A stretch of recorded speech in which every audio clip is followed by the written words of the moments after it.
Good evening, ladies and gentlemen. Welcome to National Matters. I am your pastor, and to all our CAMNET family, you are blessed, born for greatness.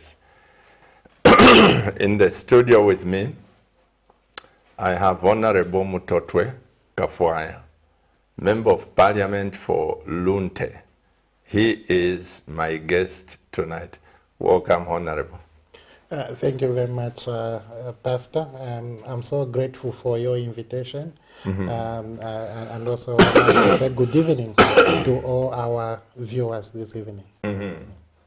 Honorable, as you know that CAMNET, we are a family. When I say you are a family, the people watching out there, this station is not just about Pastor Victoria and Moses. We are a big family. All the people who view this are part of CAMNET. Yes, you were on minister, former Minister of Transport and Communication. Yes. In President Edgar Chagwa Lungu's administration. Yeah. But please tell the nation who is Honorable MUTOTWE, and if you are married, if you are not, and the family is very important. Oh, yes. Pastor, thank you very much. I think it's a good way to start by just, establishing who I am. As you said, Pastor, my name is MUTOTWE KAFWAYA, Member of Parliament for LUNTE. I became a Member of Parliament in 2016, courtesy of the Patriotic Front Party, and the support from His Excellency, the 60th President, Dr. Edgar Chagwa Lungu. And then I won again, excuse me, in 2021, but unfortunately my election victory was nullified by the High Court. And today, as I speak, the notification is a matter of appeal in the Constitutional Court. So clearly, until the Constitutional Court makes its final determination, I remain Member of Parliament for LUNTE. While I served in the 2016-2021 mandate, His Excellency the President promoted me to Minister of Works and Supply in 2018, and the year that followed, he transferred me to the Ministry of Transport and Communications. So yes, I have had the privilege of serving the Zambian people at that level. And today, I'm happy that I can come and share with you some of my experiences. And the nation. And the nation as well, yes. You have forgotten something. Family. Family, yes. Yes, Pastor. I am a married man, married to a woman. I've been married for the past 18 years. I like that emphasis. You are married to a woman. Yes.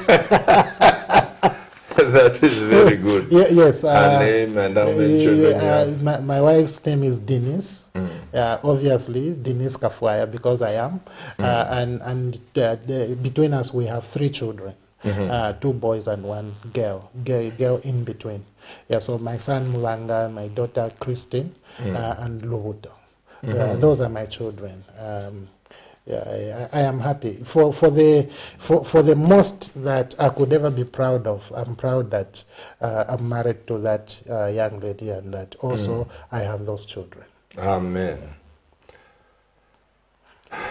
Let's begin our journey on this national matters.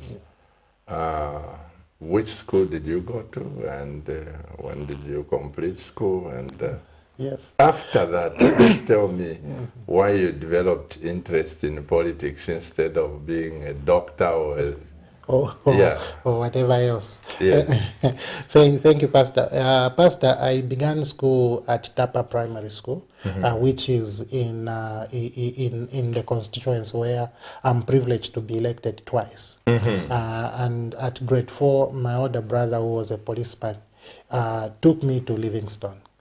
So I moved from northern province to southern province, the two extreme ends. And in grade 4, I went to Shungu Primary School, and later went to LUNTE Secondary School, which again is in Livingstone.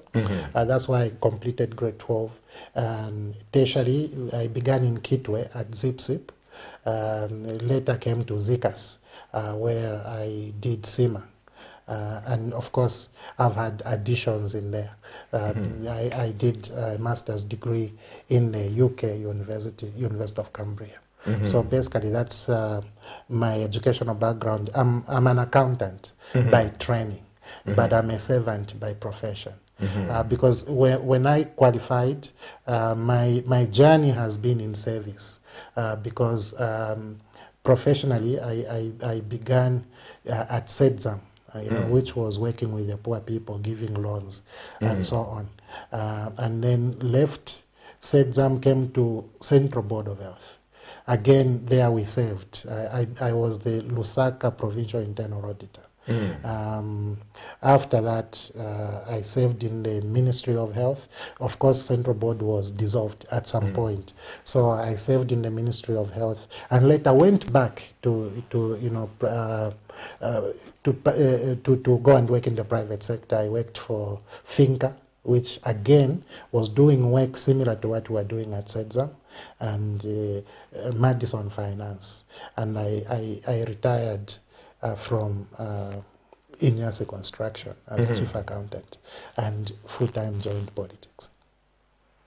Could it be that somebody inspired you to be a politician? Because if you asked me how I became a pastor, Yes. it has been a series of credible men and women, Yes. but more so beginning from my mother. From the time of conception, delivery, Yes. she knew that this child would be great. That's a story for another day. Yes. So I did not just wake up and say, I'll be a pastor. Yeah. Is there anybody that motivated you, inspired you to go into politics? Yes and no, Pastor. Yes, in the sense that early in my life, we watched people we admired. People like the late Shima Ponda, when they were on TV discussing issues of national significance. I got inspired by them. I was inspired by a lawyer, Sakwiba Scotta. Each time I watched him, conversing on matters of national significance. But my own configuration has been a service, to just render service. And I don't know whether it is because of my background, because I must say I'm a product of help. And I can't count the number of people who helped me through my journey. And because of that, I have this edge, to help. And going into politics is creating a platform for a bigger service, than being in a private company, which is going to look at people considered as customers. Okay, so I think that there are several people that I look up to who I think were decent politicians, who promulgated policies that have changed people's lives, and they have impacted the way I view politics. I think, Pastor, if you ask me, I actually don't think that politics is a game. I have refused that notion. I think that politics is big business for transforming lives. And so being a participant in a political arena means having a chance to impact people at a bigger scale. That's a huge factor for me. Are you a Christian? And if you are, do you go to church, or because of COVID, you are an outstanding church goer? When you go to church, you stand outside. Pastor, yes, I'm a Christian. I have been for many years now. I think I became a serious Christian from Calvary Church in Livingstone. Oh, really? With Bishop Mwemba? Bishop Mwemba, the city fathers. And when I moved to Kitwe, I went to Bishop Skybander's Maranatha. Yes. And when I came here in Lusaka, I've been going to Tabernacle of David Assembly of With God, Bishop Harrison Sakala. Yes, and I've served in his deacon board for the past, I think, 15 years. Oh, really? Yes. So yes, I am. We serve together there with my wife. I'm so grateful because I am a firm believer that everyone who goes into politics must be born again, must be a Christian.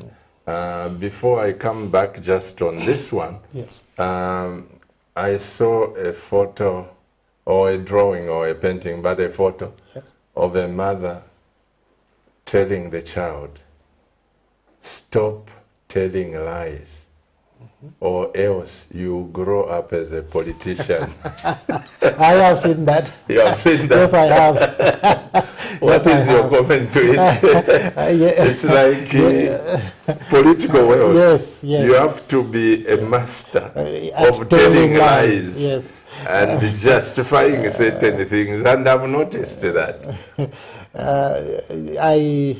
Yesterday, I was watching one TV program, where one clergyman said that promises are there to be broken.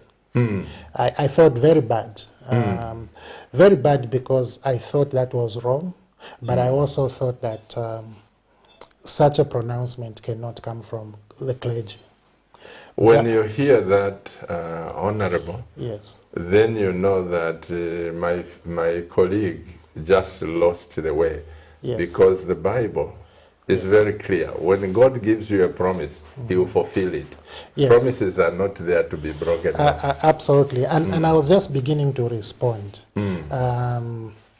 I think that we have to come to a place where we are convinced about what we are about. Okay, we need to be clear about the service we can render to people, and when we are clear, then we can formulate or we can establish a clear vision, and then steps to achieve that vision can be established, and then we put structure and resource together to be able to achieve what we think we should achieve, for the people.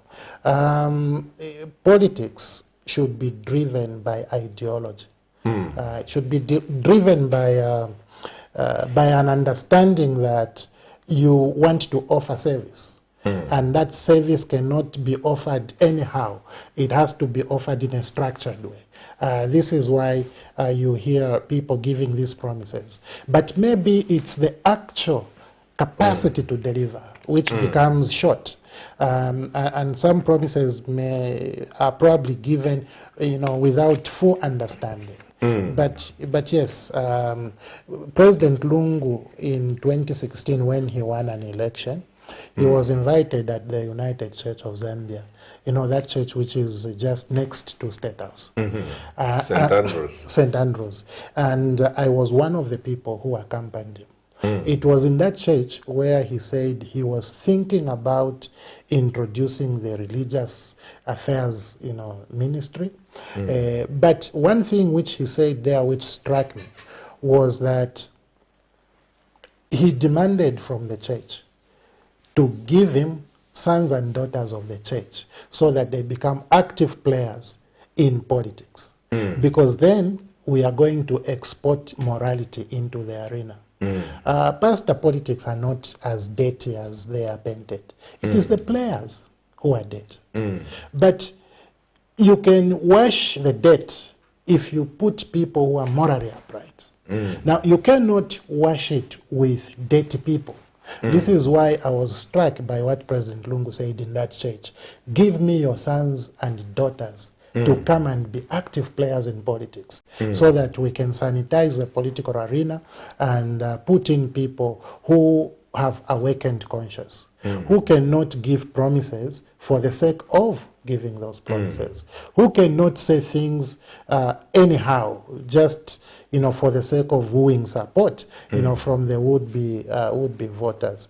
So clearly, I was disappointed yesterday from that clergyman's pronouncement, but I remain optimistic that some of those views which were even pronounced by the former President Edgar Chagwa could be followed through. Let our church here produce members of parliament. Pastor, I have to tell you, in my church, Tabernacle of David, there are 2 MPs. One of them is myself, and the other one is MP for Momba, UPND MP for Momba. So Tabernacle of David has accounted itself well in terms of contributing to the political arena. You will be disappointed, Pastor, and Bishop Harrison Sakala will be disappointed if I am going to give a promise which I cannot fulfill. Yeah. This is a problem, Honorable Mfwaya. You politicians also, not when I say you, yes, you must forgive no, I'm in there. Yeah. I'm in there. Mostly, so I'm okay. Politicians, they like going to churches where they can be worshipped and not corrected. Churches where, I'm not saying that Harrison is a good friend. I'm saying you politicians, because my wife and I had been singing a song. Yes. To say, don't vote for anybody who is not born again, who is not a Christian. Yeah. Because if somebody has no credible trace record of the church he goes to, if they go into national office, nobody will rebuke them. Nobody will, put it this way. Yes. President Church doesn't come to my church. Yeah. President Lungu doesn't come to my church. Yeah. Even President Chiluba, but the stance I've taken from long ago, when I first met Dr. Kaunda at State House, is that every president to me, they are supposed to be my church members. Absolutely. That is division of labor. You have the judiciary, you have you as MPs, you have the executive. Yes. But of those 3 wings, they are supposed to be the 4th wing, which is the church. And of these 4, the biggest wing should be the church, where if President Lungu is wrong, President HH is wrong, the one to mediate is the pastor there, without segregation. Definitely, yes. Because I have no agenda. Yes. But sometimes, most of the times, you politicians, you go to churches where you want people to say, honorable is in church, let's all stand. When you sit, then you sit. And not only that, but politicians, you befriend church during the campaign time. Yes. When it's campaign, my goodness, cameras everywhere, you are going to worship. The moment the elections are over, that's it. Promises are there to be broken. Pastor, we attended church service here Yeah. Once with President Lungu again, not long ago. There were some Americans who came. When Dr. B. Winston came? You were there? Yes, I was here. Yeah. With other colleagues. Yeah. President Lungu literally refused to speak. But I forced him. You know, he refused. That is his appreciation of church. And I was privileged to work very closely with President Lungu, and I understood him. When he's in church, he's in church. He would be asked to speak. One time we attended a service at that Catholic church, which is in Chilenge South. He was asked to speak. He said, sorry, I just came to worship.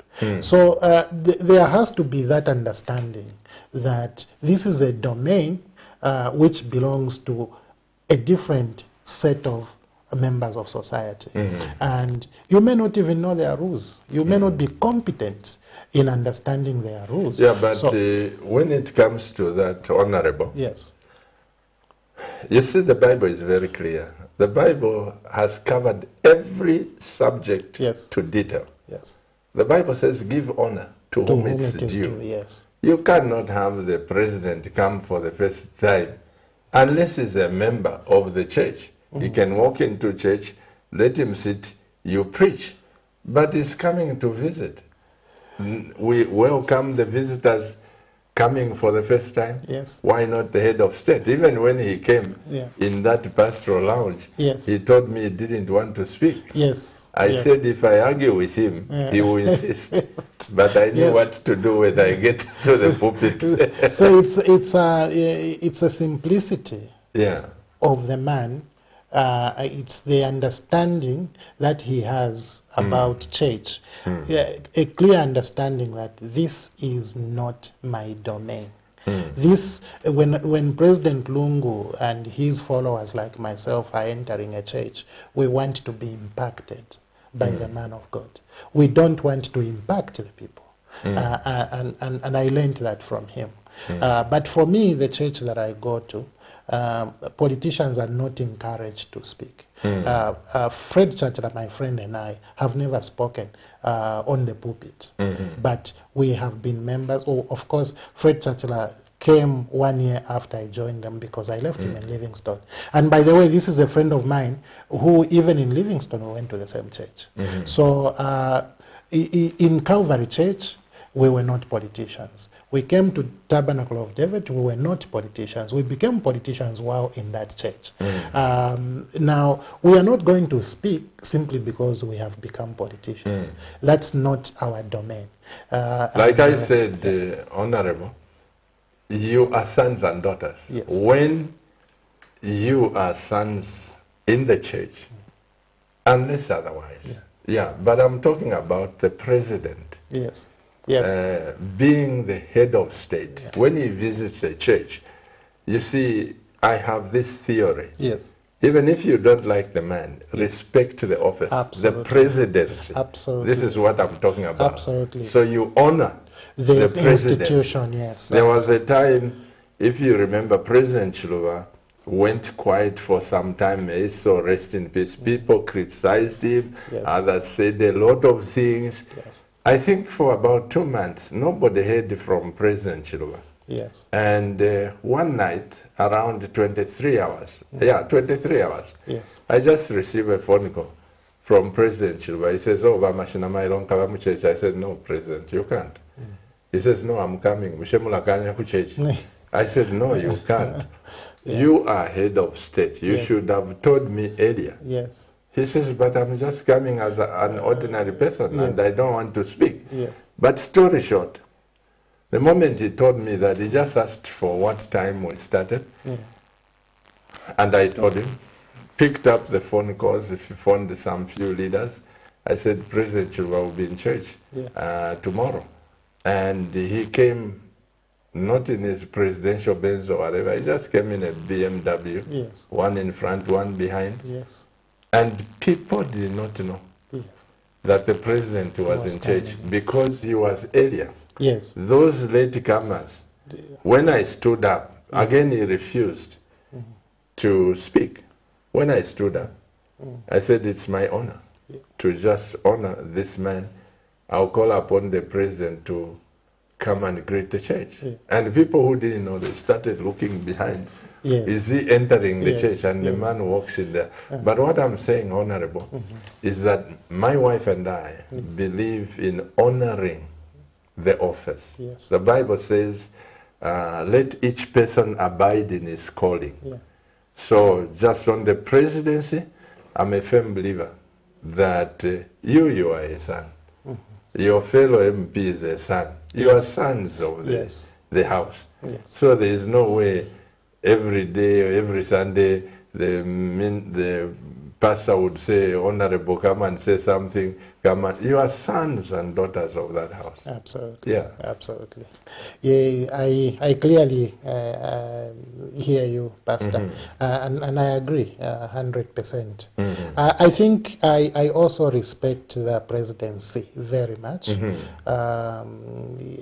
And as you rightly put it, you may not like the man who is there. You may not like the woman who would ever go there, but the institution must be respected. Absolutely. Because the presidency is our powerhouse as a nation. That is where everything revolves. And it would hurt me when President Lungu was there to see that people colluded to insult him, you know, to demean him, because it was President Lungu, to an extent of even hiring foreigners in Siawan, you know, to insult and demean and discredit the president. I spoke against that very viciously and very strongly. The same way I would speak against anyone speaking, you know, badly about the man who is there, even though I'm not his member. I'm not a member of UPND. I will speak against anyone who would unfairly, you know, discredit the president. Because what it means, like today, just today, there's a video I was looking at. Siawan, the same Siawan, has actually discredited the president. You know, which president? The current president, calling his ministers as idiots. He said President HH has appointed idiots.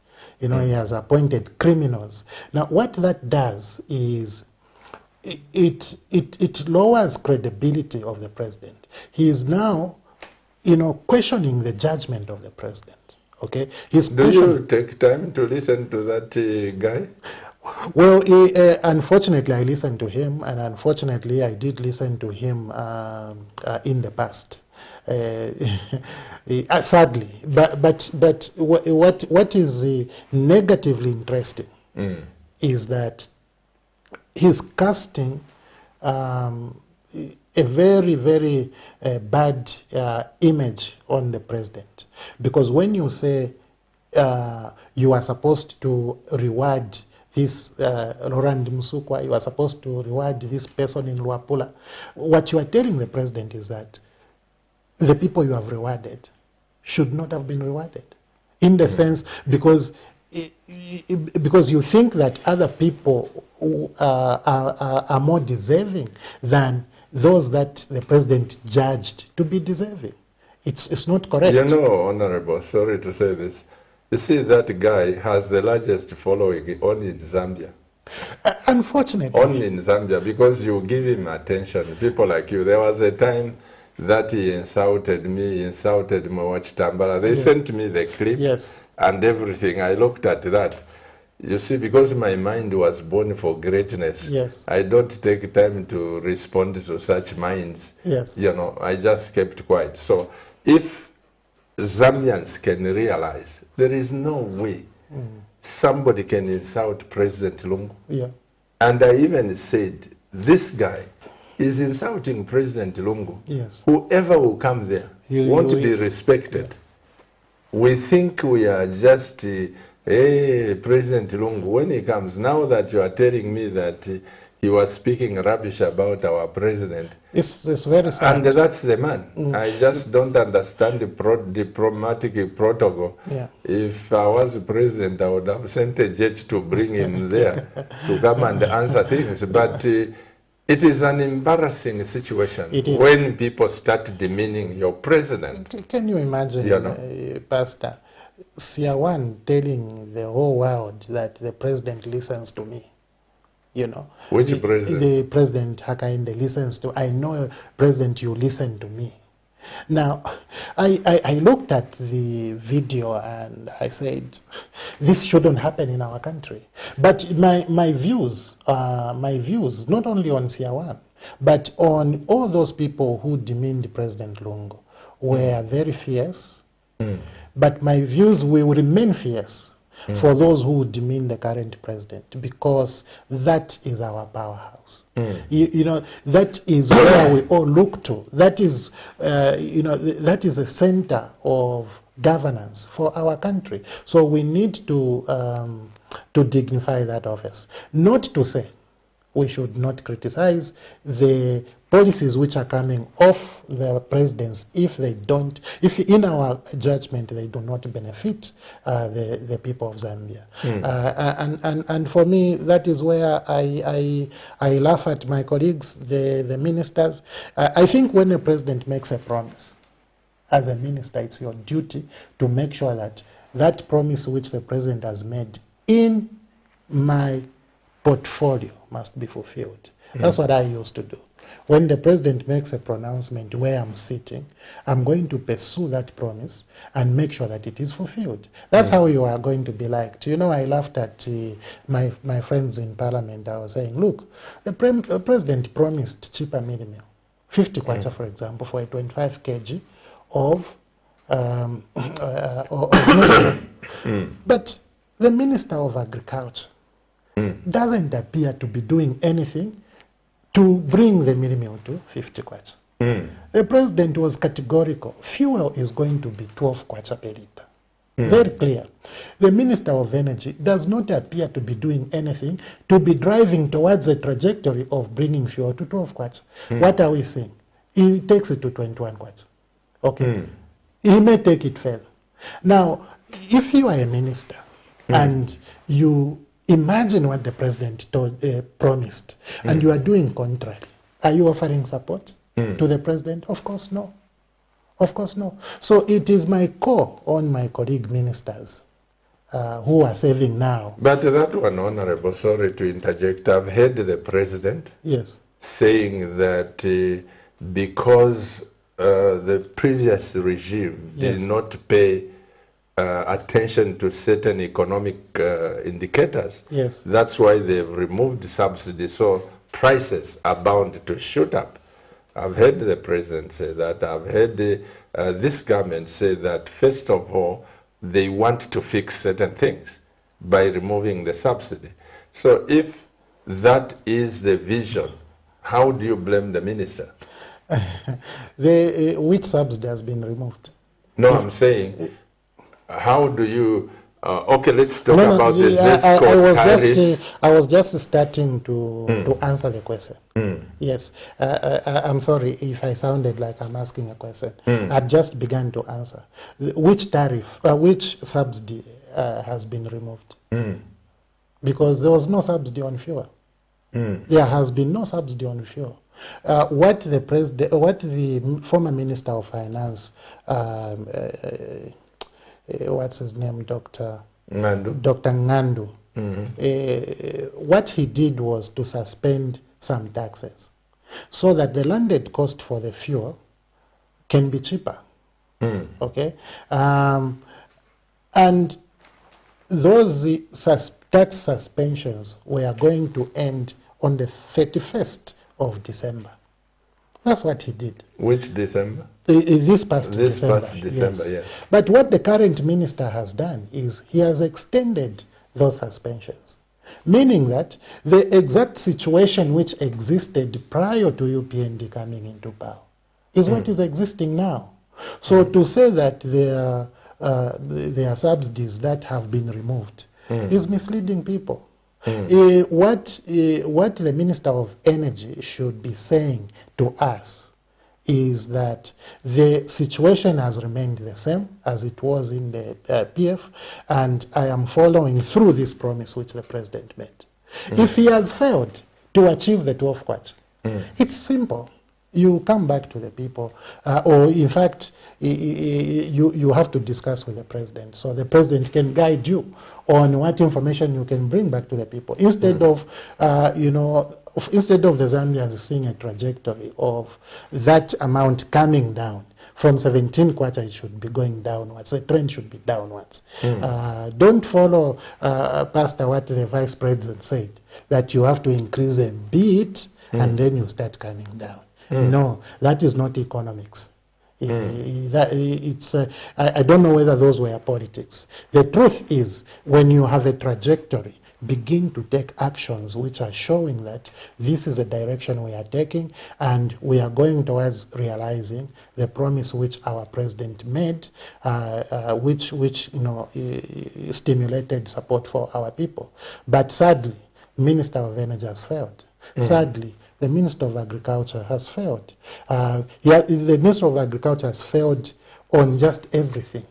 Mealie meal is going up, fertilizer is going up, and then the bag of maize is being bought at that same amount which the PF left, where the president promised that he was going to increase the amount of the bag of fertilizer.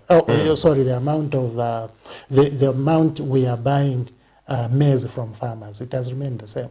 The president promised that the cost of fertilizer was going to be reduced. It has gone up. The president promised the bag of mealie meal was going to be 50 kwacha. It's gone up from 125 to 180 today. So you left it at how much? 125 as PF. as PF.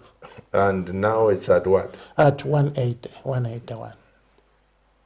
Is that the price in the shop? Yes, that's a price in cooking oil has also gone up. Okay, it's now 250 kwacha for the 5 liters in the shop. So the truth is that the commodity prices are actually going up. So the economics is not tying in. So if I were a minister in President Hakainde's cabinet, and I have a portfolio where he made a pronouncement, I'll be going to sit with him and tell him that I think using our mechanics we have failed. If we have failed, or else I'll just do exactly what he said. The Minister of Transport, I told him on the floor of the House, I didn't even mince my words. I said, look, the president promised that the presidential jet will be sold. Immediately, he assumes office.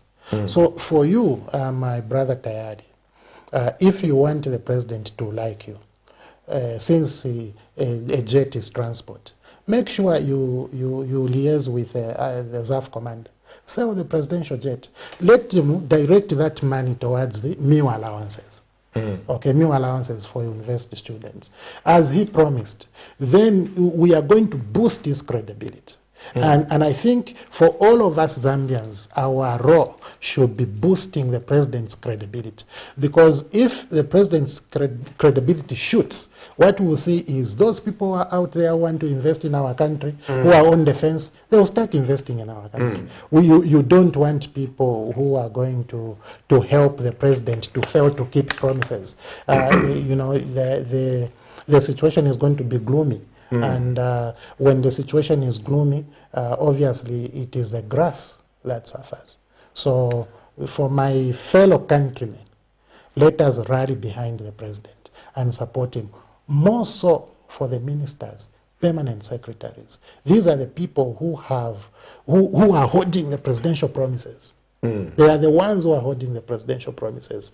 We work hard to achieve those promises, or else you are actually not supporting the president, as far as I'm concerned. There are some people who are saying that as PF, yes, you are criticizing out of bitterness, out of sour grapes.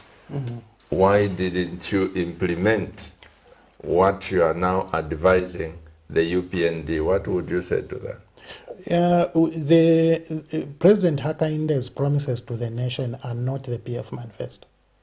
They are not the PF manifesto, and it's improper to want for PF to implement the thoughts of UPND.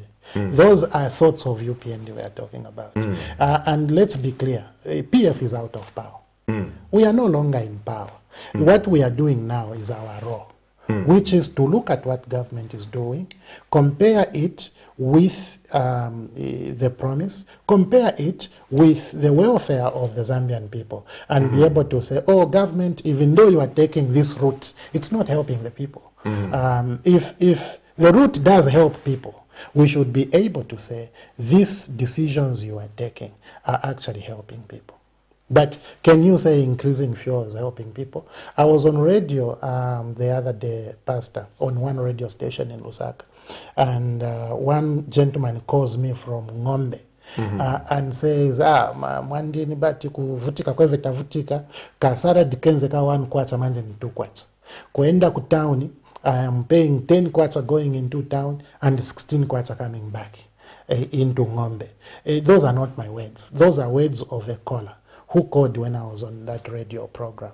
So for those people to begin to say we are now happy, that cooking oil which was for 1 kwacha has to come back to 1 kwacha, or even lower than 1 kwacha. That's when that person will be happy. The only way that person will be happy is for the transport cost to return to what it was or reduce it further. But if we have this minister who is not looking at the presidential promise, increasing instead of reducing, we are in big problems. Can I ask something, Honorable? I don't know whether you have taken time to look at the UPND manifesto as compared to your manifesto. Yes. Which one is better of the two? Pastor, I'm PF. I'm saying PF. Which one is better of the two? Well, firstly, the UPND began with a 10-point plan, okay, which I criticized personally. And then they came up with another manifesto which contained data from Jamaica.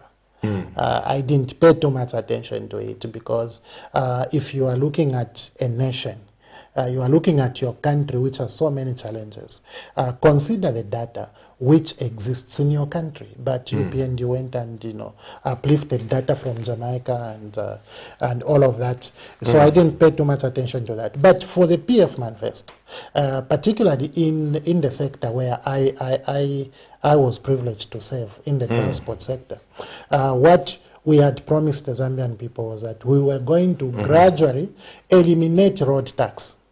Okay, but Dr. Musokotwani and the UPND have increased road tax. Today, all those fees for motor vehicles have increased. That is not what is in our manifesto. Our manifesto was saying gradually remove what? Road tax, because we already have road tolling. This is how we are thinking of the Zambian people. But now that we didn't win this election, UPND won the election, we have to shelve our manifesto because it's inconsequential now, and begin to look at the manifesto of UPND. Why I asked that question, Honorable, is in the sense that if your manifesto was better, you believe it was better, than the UPND, which is copy and paste, I believe, like you are saying, why would you give the reason why PF lost the election with a better manifesto? Would you cite some of the reasons why? I think yes, there are many reasons why we lost the elections. And many people that we have talked to, many people that I've interacted with have condemned cadreism in PF. It was rife, and that at that point I have to stop, take a breath, and again say sorry to President Edgar Lungu. As your subordinate, I let you down. Because as I shared elsewhere, Pastor, President Lungu called me, Honorable Stephen Kampiongo, and Honorable Charles Banda. And he said, you, young man, you are in charge of the bus drivers who are having to suffer cadreism in bus stops and along the routes. Honorable Charles Banda, who was the Minister of Local Government then, was in charge of the bus stop itself and the markets. And then we had Honorable Stephen Kampiongo, who was in charge of law and order. So he charged us, go and end cadreism. Okay, go and end cadreism. And we began by having a meeting at the Ministry of Local Government, where we agreed some milestones. I was tasked with communication. So I began radio programs. I think I went to Radio Phoenix. I was interviewed by Luchi, where I established that we were going to end that. But as we began that, somehow we failed to coordinate the activities properly and execute that presidential directive. This is where I really feel that I participated in failing President Lungu when it comes to that issue of cadreism. But also there was a perception of corruption, which was building fairly or unfairly, and then we had we had negative propaganda, which was portraying PF as a dictatorship. As I said, people were recruited, even international people like Siawan, to just, some people migrated out of this country to go and speak against PF, from global platforms. So there are several issues which one could say led to our loss. The manifesto was one thing. But also President HH's promises as well. They were too attractive. Look, the minimum is 125, and somebody comes and says, I'll bring it to 50 kwacha. Fuel is at 17 kwacha. The president says, I'll bring it to 12 kwacha. And that when I'm elected today, I'll say the kwacha will start coming down. So it's an addition of the perception which was created against us, and the promises which were coming from the UPND. Now, that is where, Pastor, I say, this perception worked. We are out. Yeah, So, but sorry, Honorable, you continue. yes, Pastor. You've highlighted one or two things, cadreism, that led to your going out, and also corruption. Where was the money coming from which the cadres were flashing? Pabedi, everywhere. Yes. You go to Copper Belt, I've got a video in my phone where they were just throwing 50 kwacha, 100 kwacha. That kind of behavior, where was that money coming from? Well, Pastor, as a government minister then, I didn't have that kind of money. No, I'm talking about the cadres. Yes, I'm answering the question. I'm answering the question. I'm a cadre for Patriotic Front, but I was also privileged to serve as a minister, government minister. I didn't have that kind of money. And I still don't have that kind of money. So I don't know, to be honest. I don't know. Some of that could have been propaganda as well, because propaganda machinery was so developed. So I cannot rule out propaganda. While I do know that there was some level of indiscipline, because you could tell from those videos that these are people who don't fully comprehend the ramifications of their actions. These are people who are not able to appreciate the consequences of what they are doing. I also thought it's indiscipline on the part of anybody who has wealth to go in the face of those who don't have and begin to show off and say that this is how I'm living. It's not proper. Honorable, you see Pastor Chiluba is a PF member. Yes. And he has your PF legacy. Yes. Then I go on top of the vehicle and throwing the money. Yes. And say, we'll take care of you, what. Where does the propaganda begin and where does it end? Because if you know, that is Pastor Chiluba, you as government in power, you are supposed to come and arrest me to say you are embarrassing the party, you are embarrassing this. So do I believe that even those people were tasked to maintain law and order, they were happy seeing all the atrocities going on like that? It's unfortunate, Pastor, and President Lungu apologized to the Zambian people for where the Zambian people feel that we let them down. He did so when we were commemorating the life of the late President Michael Sata. And I can only also just apologize because clearly there's going to be areas of weakness. And that was an area of weakness, let's face it. But a PF T-shirt necessarily may not signify PF membership, because I have seen at Chris Corner there people wearing PF Ligaria who smashed vehicles in was that 2015? They came, smashed vehicles all over, pretending to be PF, but they were people who belonged to another political party. So a T-shirt for me is not foolproof. No, I'm talking about, maybe we leave this honorable. Yeah. I'm talking about you knowing Pastor Chiluba. Oh, knowing with or without T-shirt. Yes. If I'm saying, as PF, we are doing this, why not arrest me? Forget about the T-shirt. Why not arrest the person throwing the money? Yeah, I clearly hear you, Pastor. Yeah. Where I let you down, I'm sorry. Where we let you down, we are sorry.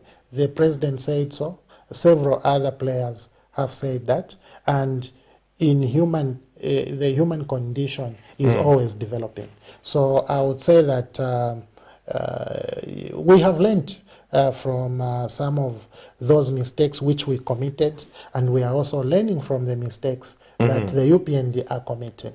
So we continue to develop. You as an individual, there is something on my phone here. You as an individual, yes, you may not make mistakes. You know, in every government, you stand out one or two people, they will say, that one. After I've said this, I want to take you to one issue. Yes. Somebody writes, Shadrach, he says, our KAFWAYA, we can never forget that you gave us 2 network towers in Mafinga constituency. You did your work. Yes.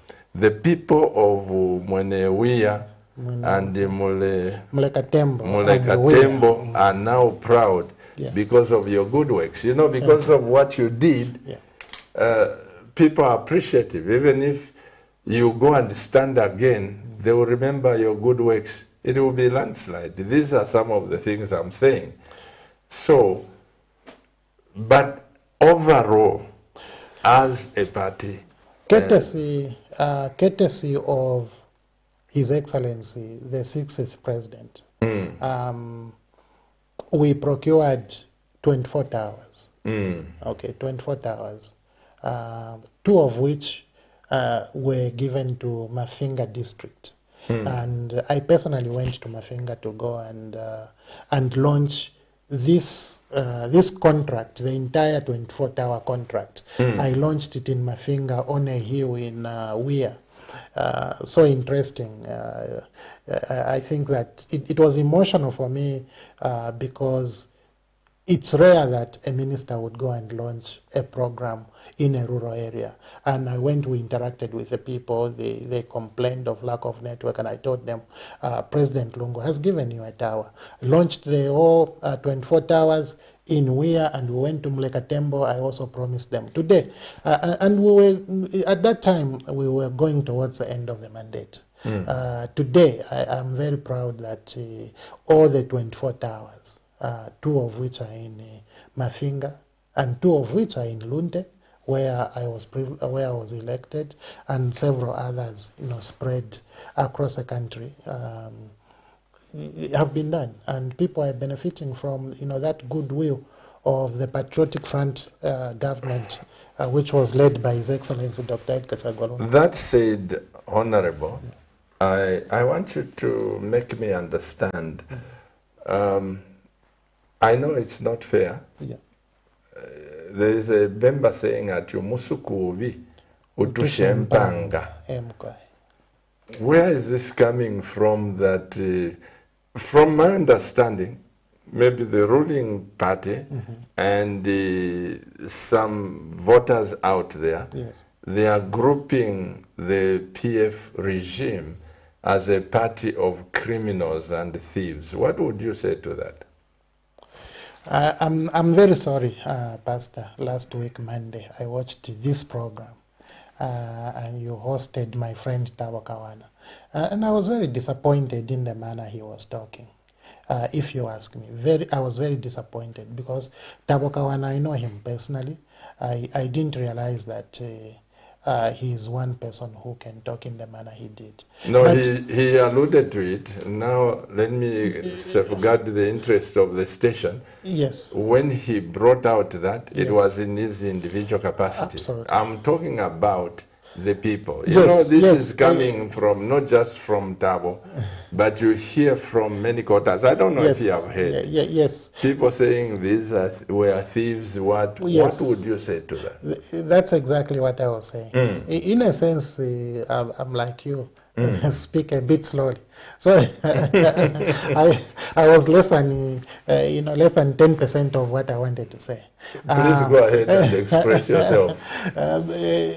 Pastor, as I was saying, I was very unhappy with what my colleague said here, but I have been unhappy with several UPND propagandists who group PF as an institution as corrupt. Here is why. PF, first of all, is an organization. And an organization, as all of us may know, does not have a soul. It doesn't breathe. Okay, it's the individual members who breathe. It's individual members who have a soul, who reason, who think about steps that they are going to take in order to achieve whatever they want to achieve. So to say PF. I want to ask my director, sorry. Yes. I was going to play a clip. No, continue. Yes. Sorry about that. No, it's okay. Thank you, Pastor. So to say PF is corrupt is wrong. Because the 10 years that PF was in power, all the government system was PF. The total length of time that UPND will be in power, the entire government system is UPND. So if you say PF is corrupt, what you are saying, even as UPND in power now, you are saying over 90% of the UPND government is corrupt. Because in my ministry, my former ministry, there's only me and my PS who have been removed. Me, I was removed on account of losing an election as a party. My PS was fired by the president. So there's a new minister, there's a new PS. What about the rest of the people who were PF for 10 years? Okay, so are you saying that you are working with a corrupt system?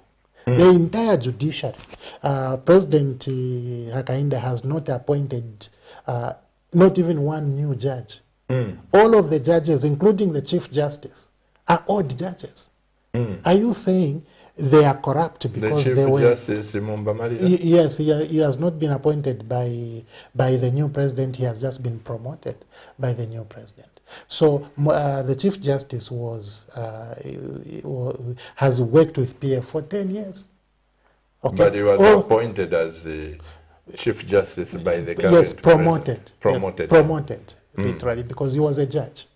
He has been a judge at the Supreme Court level. So you cannot put all the people who worked during the 10 years of PF as corrupt, as thieves. It is wrong. That, for me, is a failure to isolate issues. And it's part of our problem as a nation. Because when you have a problem, you need to pinpoint the problem for you to craft solutions. Okay? If you don't pinpoint the problem and you just say the entire CAMNET, you are in big problems. Because CAMNET has a pastor on top and several other players. And if you think there's a problem, find out exactly at what level the problem is existing for you to fix it. So I am sorry for the UPND propagandist. You continue calling PF thieves. All the people who work in the ministries where your ministers and permanent secretaries are from this same PF administration. And they feel very bad when they are labeled together with everybody else as thieves. My advice is that thieves must be isolated. That's my advice. And for you to do that, in fact, not even thieves, but suspects must be isolated. When people say that PF was a bunch of criminals, it was a cartel of mafias, it sounds to me yes, like there will be a lot of jailing and that the prisons will be full, including my honorable here. And like I said, umusukubi utushempanga. I think, like you said, as a nation, we must be careful on pronouncements. Absolutely. Because they also border on people who are hearing out there. Yes, yes, definitely. The courts, the judiciary has a responsibility to determine the allegations that are leveled against people. So when the police suspect that you may be involved in some illegality, they should investigate. Again, like the current president has highlighted, investigate and then arrest. Where the case is bondable, you can give a bond to the suspect and take to court.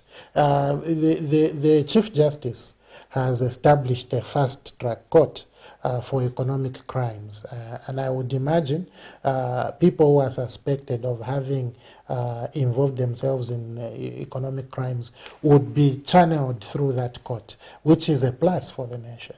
So what I do see is that if all of us became, well-meaning, we can put away this narrative of saying PF is a group of thieves, because we are not a group of thieves. We are a group of Zambians who came together, or who have come together because we have a political ideology which we believe in. And this political ideology, we want to propagate it. We want to implement our idea of service to the Zambian people. This is why you see all the infrastructure development, Pastor. This is why you see somebody from Mafinga can say that guy you are sitting with, came and impacted us in this fashion. We are proud of you. You are proud of you. Brought this. And several other people would be proud of the former Minister of Water, for example, for the dam, for those dams on the Copper Belt. Several other people would be proud of the former Minister of Energy for connecting Northwestern Province, all of it to the grid, whereas in the past they were using, fuel. As a source of power. Those districts were using fuel as a source of power. You'll be happy with the Minister of Infrastructure Development, for creating Zimba Livingstone Road, for example, for creating the Kazungula Bridge, for creating the Mansa Luwingu Road. You'll be very happy with that. So I think that those are not criminals. Those are well-meaning people, and they should be appreciated for their dedication and effort that they exerted during the time they were privileged. But just in case there are things that are questionable in the process, the system should be free to investigate. The system should be free to be able to effect arrests on matters that have been investigated. And I think President Hakainde Hichilema has given proper guidance on this. It's as proper as the guidance he gave on Kadarism. Of course, he's just being let down by the people who are below. Because as I watched the other day, how can people be sharing plots which belong to other people in Chisamba? How can there be fights at Buseko market, people fighting to take over the market? How can the provincial chairman say that we are going to establish branches in markets when the president has said he doesn't want cadarism?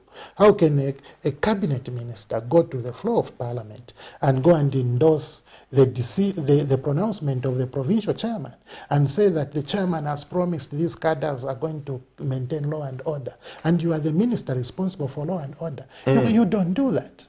You are actually you are actually watering down the presidential pronouncement, and that's not helping him. That is actually damaging his credibility. And as I said, for me, what I want to see is all of us Zambians to build the credibility of the president. Because if we do, everyone who is on the fence will say, in Zambia, there is an enabled environment for us to do business. So let's go and do business. If players come into the country to do business, on account of our own actions, we will have a situation where the youths who are unemployed will have opportunities. The women who are doing businesses will have serious opportunities. But if we demean that office by negating every pronouncement that he makes, what we are going to end up with is a situation where people will say, it's lawlessness. It's this lack of clarity in terms of the direction the country is taking. Honorable, I'm so grateful that you are in the station, and especially on these national matters. Are you enemies as political parties, PF and UPND, now that you lost there in power? Is there supposed to be such enmity and tension? Yeah, but Pastor, you should see me with my friend, the Honorable Chatil. You should see me. No, you, because you are believers and you go in the same church. I know you are believers. Remove yourself from the church circles, because surely a person who calls on the name of the Lord, like you do, you are not mandated by God to hate President HH. And I know within your heart there is no iota of hate, because you understand the Bible. And this is why I encourage people, when you are going into politics, go with God. Yeah. I know your position even before you tell me, but I'm just talking about generally again. Yes, I am a critic of UPND, not a critic of individuals within UPND. I have no right to hate anyone in UPND, and I hope the UPND, none of the members of UPND would have the right to hate anyone in PF. But because I'm PF, I believe in this political ideology of the Patriotic Front. I have to constantly compare it with the ideology of UPND. That is the only place where we separate. And I think that is the reason for the IO in Parliament, in the National Assembly, whereas we sit as the opposition on the left side of the Speaker and the executive, both the front benchers and back benchers sit on the right of the Speaker. So the difference is our political ideology. I've been grounded differently, meaning that when I'm assessing the policy, I'm assessing it with a standard in mind, and the standard is our Patriotic Front Manifesto. What is our promise? But you see, when you lose an election like we did, it means that the Zambian people rejected our manifesto, and they wanted the UPND manifesto. So we can hold them to account by their own declarations, by their own manifesto. By their own, policy pronouncements. And when I speak about anything, whether that any policy, whether that is coming from State House, by no means am I demonstrating hatred for the president. Or if I'm speaking about policy coming from the Ministry of Home Affairs, by no means am I demonstrating hatred for Honorable Jack Mwembo. What I'm doing is I am objectively and honestly looking at what is coming out of these institutions vis-a-vis the help that they will render to the Zambian people. So clearly for me, I would never be an enemy of anyone. You see, the problem I've seen, Honorable, is that as Zambians we are so petty, sometimes so cheap in our minds and the thinkings. Not every Zambian, I must say that. But most of us are social thinkers. Yes. We just follow what social media is doing. Yes. If social platform. Yes. If they say Honorable KAFWAYA is this, we start loading even without researching. Yes. But I know the Camnet TV viewers, most of them are we are born for greatness. Yes. I've enjoyed being a pastor and receiving comments from people. Yes. You know, they analyze issues. Yes. They come viewers. I'm saying this, Honorable, because you see, we only have one Zambia. Yes. Yes. PF was not the first party. No. UPND is not the last party. No. And this is where we forget. You know, Yes. when people go into power, Yes. they forget that they will leave that seat. Yeah. I said this before MMD came into power, and they said, oh, it's counter-sponsored, if you remember. Yes. UPND, MMD come, Yeah. I said certain things. In other words, what I've noticed is that, including you when you were in power as PF, you don't like being criticized. Even UPND right now, if you criticize it, you are PF, even a person like me. Yes. But this reminds me, like, as a pastor, Yes. if you don't take criticism from your deacons, you may end up in trouble. I've said this story of a pastor who was Mr. Know-it-all. Yes. They are building a church. It was a fantastic building, architectural works. He says, I want this and this and this. The deacons wanted to say, Pastor, how about if we do this? He said, no, no, no, no. What I've designed is what should go. They built the church. Yeah. Dedication, people want to go to the toilets. He had forgotten the toilets. Yeah. And he said, oh my goodness. What an omission. Can you imagine? So there the manifestation came, the failure of a pastor from understanding. The moral of that story, Honorable KAFWAYA, Yeah. is that every one of us needs to listen. Yes. Even the President HH there, yes, he's rich, yes, he's educated, yes, he's got what it takes, but even an idiot can give him advice, which could be seriously taken on and build the nation. Yes. But here in Zambia, any criticism is a cartel. Any person ngani former pastor nishwamfuat brown envelope. I don't know how many times people have told me that. Yes. Yeah. It's true. But Pastor, let me just say that the passion with which I speak about President Lungu, I can't speak about President HH with the same passion, because I don't know him. I know. Okay, I don't know him. I have never met him. Okay, so I can't fully understand what he represents, except from what I read in the manifesto, in his speeches, and what I'm able to perceive from what he has put out to to the nation. So when you see me, I'm so passionate about President Lungu. President Lungu, I have had one-on-ones with him, not once, not twice, not 3 times. So for he graduated from being a leader to a father, and there's a percentage, a strong percentage of understanding that I have about him. And so I can defend him. I can defend him. For President Hakainde, I would defend his position because I swore to defend his position, isn't it? But as a person, I have not had any interactions with him. So you don't. So I really can't. I can't be passionate. I'll be professional.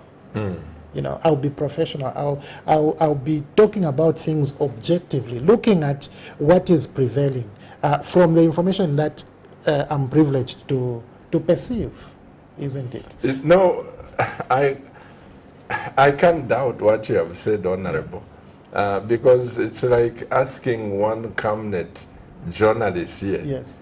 To speak passionately about another media, yes, where they don't work. Yeah, exactly. And yet here we interact, we eat together, we do things together. So yes, the understanding of Camnet yes, and another media by a certain journalist, there are two different understandings. And it's these variations which cause the public out there to think we are enemies. Okay? No, we are not enemies. Honorable Gary Nkombo is like my older brother. If we are walking out of Parliament and we are chatting, somebody will be shocked. Is this a PF? Is this, a UPND? Honorable Sia Karima. But this is what puzzles me again before we take a break. Yes. Honorable. Yes. You've just hit the nail on the head. Yeah. That when you and Gary Nkombo are talking, yes, people would not tell the difference. No, they would Why not. do you fail to translate that outside the parliament? This is exactly what I'm doing. Look, I'm out of power. My seat has been nullified. But I've taken time, to come and chat with the people because, well, I'm their leader. I have been for the past few years, and God willing, I'll continue to be. No, I'm talking about you, Gary Nkombo, MUTOTWE, GBM. You come together and say, let's have a meal, so that people are seeing you are having a meal, chatting outside Parliament. Where is the problem? Pastor, there is no problem, but the thing is that we are busy. We are all busy trying to promote our beliefs. And by beliefs, I mean trying to promote our own political agenda. So I remember having interactions with Honorable Cornelius MUTOTWE, but on a TV platform like this, here in Zambia, twice we had to compare ourselves by way of promoting our own beliefs. So that's possible, but to what extent the time will be a factor, locations will be a factor. But if somebody came to Parliament, we eat together. When we come down on those health breaks, we are eating together across the same tables. There's no discrimination. There's no one who says this table is for UPND, this table is for PF, this table is for independents. We sit across tables. So I think it's important for the Zambian people to know that we are not enemies. Out of many, somebody said we are one. I asked your friend Tabo Kawana, yes, when he was here last week, that my wife and I and Tim, we are going to seek to bring a football match. Yes. The ruling party, yes, versus the opposition, not PF. Yes. The opposition, all political parties, yes, and this. Yes. I just, where we can sit and just laugh. If President HH will be there, President Lungu will be there, I'll be so delighted. We are looking at that. Yes. Where we just sit and break off that. Will you come and participate? Yes, and play in that soccer? Yes, Pastor, I'll bring my son to come and play. No. My proxy, because my son is a good football player. No. This is nothing to do with a good player. I'm talking about Honorable KAFWAYA playing against the UPND. I may cause them to lose. So no, it doesn't matter. It's just for fun. You have Chimbaka Mwili Nigo, yes, yourself striker, and politicians. All of you as leaders, we sit down to just break that monotony. And of course, trust me, I will be the referee. So it has nothing to do with just having fun and building the nation. Would that be a good idea? Let me be clear, Pastor.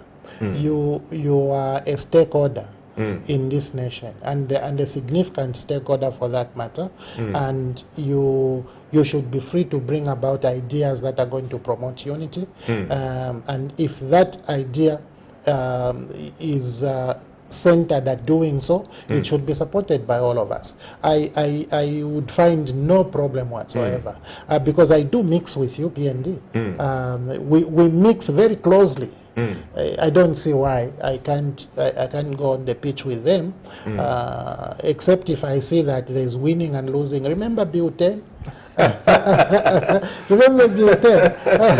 Bhutan, we lost it. We lost it, and the narrative, was being carried that the Zambian people have risen against PF because Bhutan was defeated. Now you'll be surprised that the same people who did not support components of Bhutan would be talking about constitutional amendments. It's more like talking about the Bill of Rights. The same people who actually campaigned against the Bill of Rights would be saying, let's expand the Bill of Rights. So it's interesting how perception can be created as a result of, of these activities. So clearly for me, I think that we can no longer divide people. We can no longer divide people. This is time to unite the people. And every means available to do so should be exploited. And if a football match, here at with your hospices is a possibility, exploit, Pastor. We definitely are looking at two things. Those of you who play golf, yes, let's play golf. Ruling party versus opposition. When I say opposition, or inclusive. Everyone, yes. And a golf tournament and a football match. Because I believe with all my heart, Honorable, we only have one Zambia. Of course. Because today, UPND is in power. Tomorrow you'll be the Minister of Finance. Tomorrow you'll be the Minister, you're an accountant. So to just think at what in Bemba we normally say, there's a saying, and I kept on saying this when UPND was in opposition. Yes. And I'm saying it now. Yes. In Bemba there is a saying at Sula Mbwa, umuntu munove talamusula. You can't just say PF is finished, this one is finished. You don't, when you are dealing with God, leave the issues to God. Absolutely. Because people bounce back. Absolutely. You know? Absolutely. Yeah. Absolutely. You know, the president himself, President Hakainde, when he was campaigning in Eastern Province in a by-election, he said the PF is dead, it's ghosts now. But when the results came out, PF won in Kaumbwe. So clearly, you don't think that way. You have to always leave room, for God to do His thing, because God is an expert at miracles, and He can transform what you view as a nothing into something. This is why twice a group of people walked on dry land where there was water. Twice.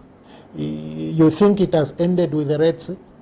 But you still have a River Jordan. It's the same set of people. And they said, look, this is now surprising. We need to carry some stones. We show our children that He caused us to walk on dry land. It's very, very possible that it can happen twice.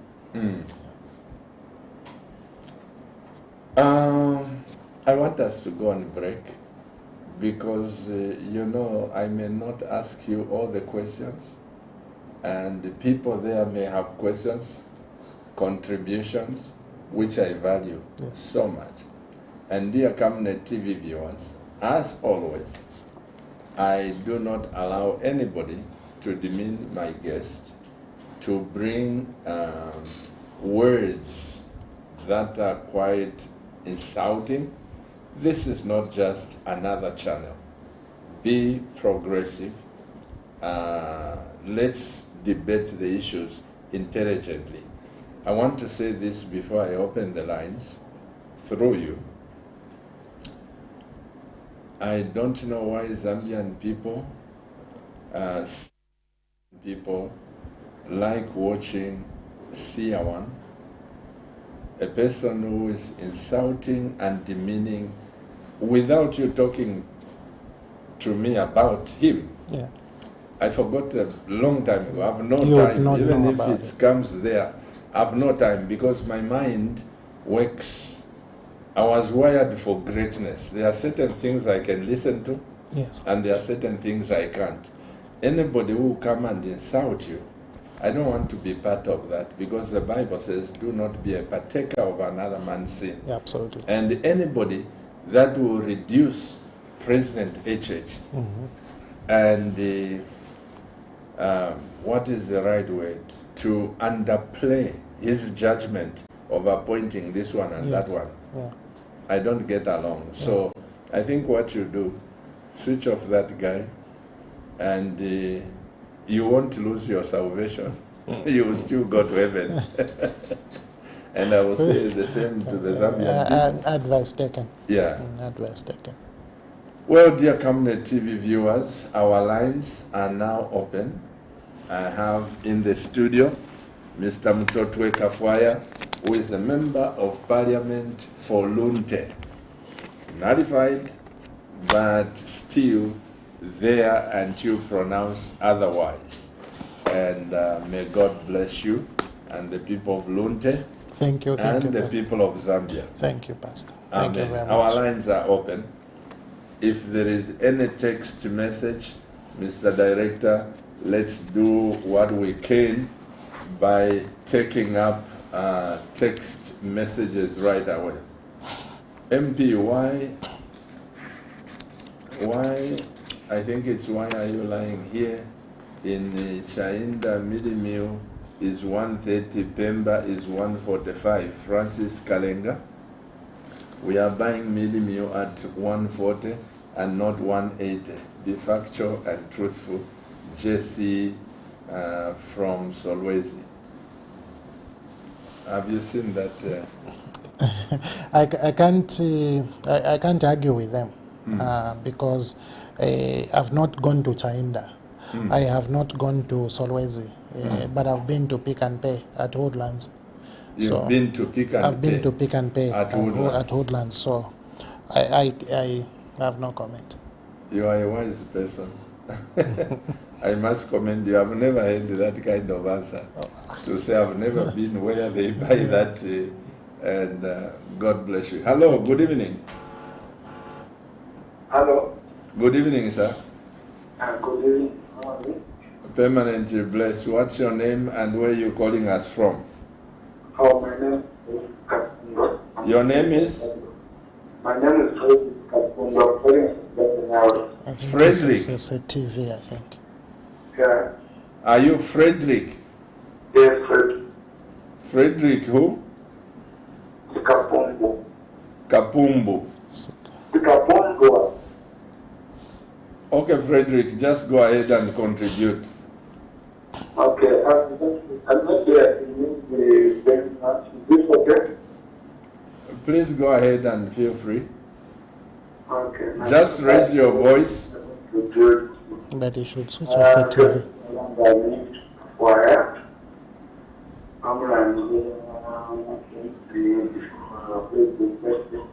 I think line entirely clear, Frederick. Please drop the line and call us back. Sorry about that. Maybe it's a TV set. No, it's just the line. If it's TV set, he was going to be taking seconds. Okay. It's because the line was not clear. Give us the text messages, Mr. Director, while we are waiting for the phone calls.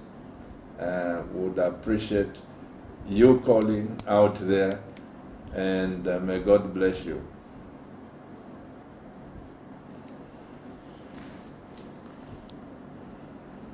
At least you are trying to be as honest as you can, but you are compelled to defend your party.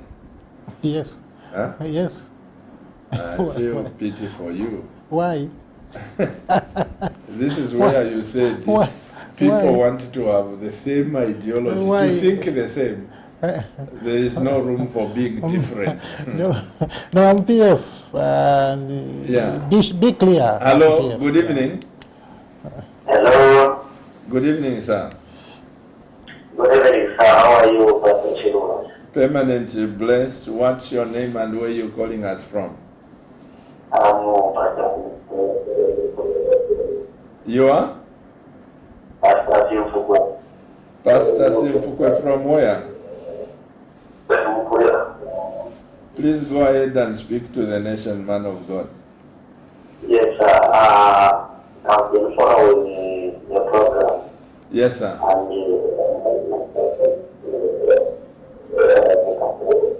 Aye. Sorry about that, Pastor. The line is off. And please try again. You know, this program goes internationally. The people listening must get it clear. You see, the person who says, I feel pity for you, Yes. these are the minds who do not allow democracy. That is what very you true. believe in is what I should believe in. If I say I don't believe, this is where the problem was. Yes. This is where we have a problem. Yes. Until we come to a place where you say, okay, you don't believe in this, I respect you, and I honor you, we are we are friends. I think that's when we will develop. Exactly. Very correct, Pastor. But that is the view that that colleague has, which is that I should not defend my party. No, I'm not in your party. I am in my party. Let's pick up the call. Hello, good evening. Hello. Good evening, sir. Hello. Good evening, sir. Good evening, sir. What's your name and where you calling us from? This is the Ngonga calling you from Maninga district. Nkonga? Nkonga? Yes, sir. Ngonga Maninga district. In Northwest. Yes. Please go ahead and speak to the nation. Yes. First of all, let me greet my pastor. How are you, pastor? I'm permanently blessed and I was born for greatness. How are you, Mr. Nkonga? I'm okay, my pastor. Thank you, sir. No, my contribution is... Are you not greeting my guest? Are you not greeting my guest? You just greet me and you go to contributions? I'm not his pastor. Sorry? I'm saying, are you not greeting my guest? You just greet your pastor. How are you, Honorable? No, I'm fine. Thank you very much. I know Maninga very well. Yeah. I spent. Yeah. Please go ahead and contribute, Mr. Nkonga. Okay, my contribution is, I just want to advise the Honorable.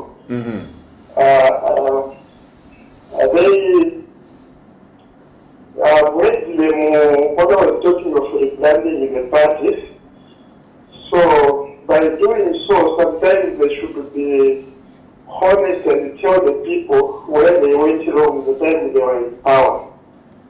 Because I like one man in the PF who is called by the name of Pundu, Mr. Pundu. That man is very honest. Because the way you asked him about the cancer dishing money and displaying money, he didn't answer that question properly. He's supposed to answer that question and tell the nation that no, those people, they were wrong and we should work on that. Then as citizens, we are going to understand that these people, they have now confessed, they are going to change. Like, not like they always defending himself to say, no, those people maybe they are just propaganda, we don't know what. Those people, they are fearful. They should not do that next time when maybe they come back in power. So they should be honest and tell the people that we are wrong in such things. Not like the way spending the country they brought to that money, they are getting that money through them. Leaders. So they should not defend themselves that they don't know those countries, they don't know where they're getting that money from. No, they know. They should just say sorry for those things which happened. But then we are going to get we're going to forgive them. I think that is my contribution. Thanks, sir. Okay. Before he answers Mr. Nkonga, I think the Honorable, you watch the repeat tomorrow. He repeatedly said sorry for the things that went wrong and how he was tasked with Kampyongo and other people. Charles Banda to end the cadarism, and even apologized. So you should be able to go through. He really apologized. I'm not defending. Jesus said, the parents of the person who got healed, they said he's of age, ask him. Yes. But I heard you apologize. Yes. But I think he didn't hear. Put it in your own words. No, thank you very much, Pastor. And Newton, I would like to thank you. I was just saying that I know Manyinga. When I was privileged to serve under Central Board of Health, we went to all those districts. And when we were in Kabombo, we were taking short trips into Manyinga, to go and do one or two things before we could go back to Kabombo to sleep. So I know exactly where my colleague Newton is calling from. The advice that he has given should be accepted, but I have to just indicate one thing that I really don't like about this conversation from my colleague Newton. My colleague Newton is saying they should be honest. And yet, Pastor, you are interviewing just one person, who is myself. So it is this they which is a problem. And as a country, we must begin to understand that when you are dealing with a problem and you know where the problem is sitting, just point out that this problem is actually sitting with you. And so we solve the problem. So this conversation is me with you, Pastor, and all our viewers. Like you said that you didn't like how your friend Tabo Kawana answered. Absolutely. You didn't say UPND. No, you went it's Tabo Kawana, and I did have a lot to say, but I just restrained myself, knowing that we are all entitled to our opinion. So I don't know, I'm not sure which Mr. Mpundui referred to, so it's difficult for me, but it's good that he likes Mr. Mpundu in PF. That tells you that it's not all people who should be called thieves. It's not all people who should be seen as bad because they are PF. And here is one colleague, saying that, which is very progressive. But I also said President Lungu did apologize. Yes, you okay. said so. President Lungu apologized to my brother Newton. And for President Lungu, he didn't just apologize for cadarism. He apologized for everything for which Zambians thought he let them down. And obviously, who am I? I'm his disciple. I'm President Lungu's disciple. So I can only apologize for everything where I let people down. And one of the things that I'm clear about is our inability to execute his instruction. This one thing, I say it everywhere, and I'm very unhappy about ourselves. On behalf of President Lungu, because he himself... You see, Honorable, I've been in the corridors of power for a long time, from Dr. Kaunda to now. I've sat down with these presidents on one-on-one. Yes.